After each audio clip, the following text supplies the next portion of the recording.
Apakah yang Anda ketahui tentang kota Lubuk Linggau? Salah satu kota strategis di barat Sumatera Selatan ini dulunya bagian dari Kabupaten Musirawas.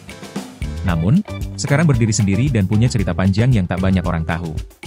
Lubuk Linggau adalah kota administratif yang berada di ujung barat Provinsi Sumatera Selatan, berbatasan langsung dengan Provinsi Bengkulu.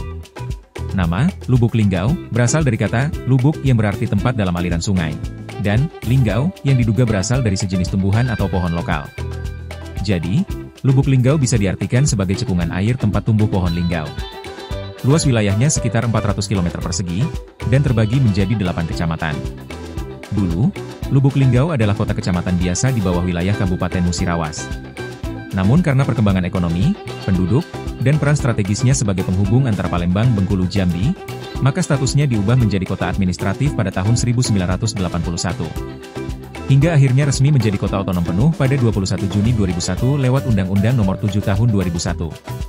Sejak saat itu, Lubuk Linggau berdiri sendiri sebagai kota madya, lepas dari Musirawas.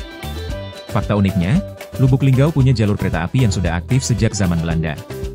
Jalur ini menghubungkan kota dengan pelabuhan Bum Baru di Palembang, begitu krusial untuk pengangkutan hasil bumi dari pedalaman.